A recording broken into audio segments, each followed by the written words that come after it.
Avant que ce soit annoncé, je pense que personne ne s'y attendait, mais Chicken Run, la suite 23 ans plus tard, c'est là. We can do this.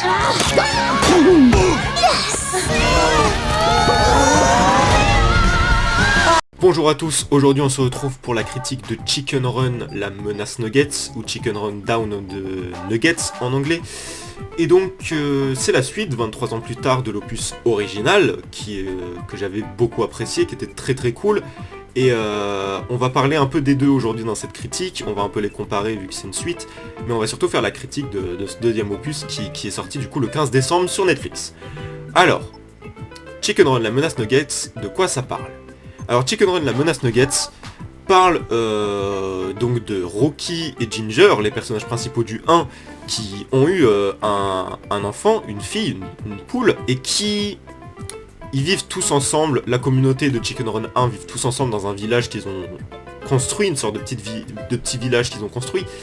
Et donc, la fille de Rocky et Ginger va arriver à un âge un peu adolescent, où elle va se sentir un peu rebelle, où elle va vouloir plus de liberté, s'éloigner un peu de ses parents. Du coup, elle va fuir et elle va se retrouver enlevée dans une usine à poulets. Voilà ce que je peux raconter pour le film. Passons à la critique. Alors déjà le film a une esthétique beaucoup plus différente que le premier. Déjà dans le premier on sentait vraiment que c'est sorti en 2000, donc il n'y avait pas encore beaucoup d'effets numériques. C'était vraiment du stop motion à 100%. Ici on sent un peu plus le côté numérique, mais c'est quand même un gros plaisir pour les yeux. Parce que déjà, on a beaucoup plus de couleurs que le premier. Le premier avait une esthétique plus sombre, avait des couleurs plus sombres, plus ternes.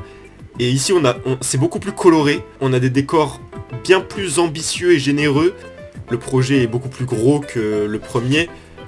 Ici, on a beaucoup plus de décors, on voyage beaucoup plus. C'est plus une grosse aventure que le premier. Ce deuxième Chicken Run, c'est une bonne suite, mais quand même assez loin du premier. Ici, on retrouve quand même l'esprit et l'âme du premier, mais on s'en éloigne quand même un peu pour amener quelque chose de différent et plus frais. Et c'est ça qui manque souvent aux suites de films, c'est ce côté frais, ce côté un peu différent, d'amener un nouveau truc dans la saga.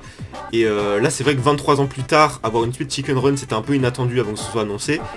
Et ça fait plaisir d'avoir quelque chose d'un peu nouveau, qui critique de nouvelles choses comparé au 1, parce que en 23 ans il s'est passé plusieurs choses, la société a évolué, le film ici va traiter de choses différentes, ça va être différemment fait, et l'esthétique est du coup aussi différente, et ça donne un petit vent de fraîcheur qu'on aime bien. Ce qui est dommage avec cet opus, c'est qu'il est un peu plus oubliable que le premier, notamment à cause de la redondance de certaines actions, du concept du film, c'est-à-dire à la place de s'en évader dans le premier, ici on va s'y introduire. Donc le premier, lui, était plus une parodie des films de guerre ou des films d'évasion. C'était une grande évasion, le 1, et là on est plus dans une parodie des films d'espionnage, Mission Impossible, tout ça. Il y a même des fois les thèmes des Missions Impossibles qui sont parodiés ici. C'est un peu moins drôle que le 1.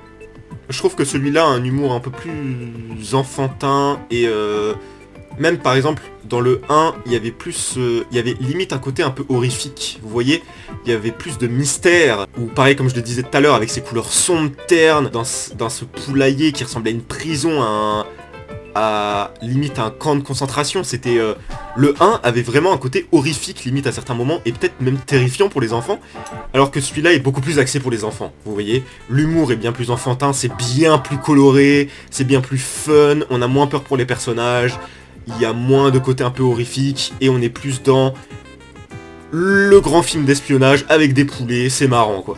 Et le 1 était aussi très original, c'est original de faire un film comme ça. De prendre le thème des films d'évasion et d'en faire un film qui critique les élevages des poules, etc. C'était vraiment original de faire ça, et là dans le 2 du coup il y a un peu moins d'originalité, parce que du coup on retrouve le concept du 1 mais en différent. C'est un peu l'originalité de ce film, du 2, c'est que ça critique quelque chose de différent. Mais en termes de concept, c'est beaucoup moins original que le 1. Et aussi on a beaucoup moins peur pour les personnages, ça sent que c'est beaucoup plus enfantin parce qu'ils se sortent de situations bien plus facilement que dans le 1 par exemple. Et surtout que dans celui-là il y a bien plus de situations dans lesquelles ça devrait être plus compliqué de s'en sortir, surtout que le film est plus ambitieux. Et ici surtout, dans le 1 on avait une très bonne BO, qui était une BO avec des musiques un peu à suspense, un peu même terrifiantes à certains moments. Ici c'est bien plus des musiques joyeuses et des parodies de musique de James Bond ou Mission Impossible, vous voyez. Et du coup, parlons de ce que ça critique.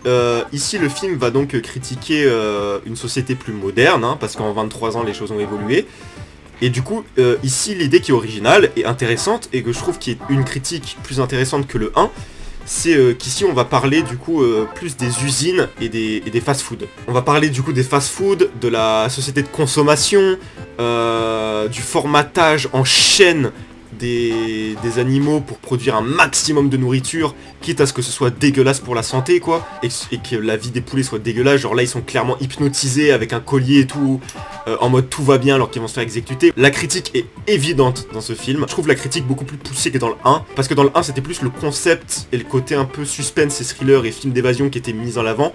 Ici c'est bien plus la critique de la société qui est mise en avant plutôt que le concept. C'est pour ça que le concept est moins original, mais que la critique est plus poussée que dans le 1.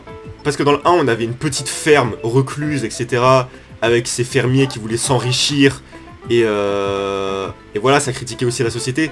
Mais là, dans le 2, le côté grosse usine à formatage, ça renforce encore plus le côté moderne de la critique du film. Et du coup, c'est intéressant que ce soit Chicken Run, la suite, qui critique ça, parce que du coup, on voit l'évolution entre le 1 et le 2. Les choses, limite, la critique du film, c'est limite que les choses, à la place d'évoluer, ont empiré. Du coup, le message est assez intéressant et c'est le gros point fort du film. C'est une bonne suite au premier. L'univers et l'âme est respecté, c'est une suite logique, c'est une suite qui est arrivée au bon moment, je trouve, et comme je le répétais, au niveau de la critique de ce que Chicken Run, de ce que ce diptyque critique, c'est très intéressant d'avoir le point de vue de Chicken Run 23 ans plus tard, maintenant quoi, dans notre société de maintenant. En tout cas, ce film est bien mieux que les Disney qui sont sortis cette année. Disney c'est en train de... quand on parle Disney, que ce soit Marvel ou Disney ou Pixar, c'est en train de... comme ça. On va voir ce que ça va donner pour la suite. Mais pour l'instant, c'est pas bon, surtout que Hardman sort un projet aussi délicieux que celui-ci, qui nique toute la concurrence. En gros, très bon film, jetez-vous dessus, je trouve ça très intéressant qu'on reprenne l'univers Chicken Run pour critiquer quelque chose de plus moderne. Du coup, c'est amené différemment, et voilà, c'est quelque chose qui manque dans les suites, qui a un vent de fraîcheur. Voilà ce que j'ai aimé dans ce film. Dites-moi ce que vous en avez pensé aux commentaires, et nous on se retrouve très bientôt pour une nouvelle critique.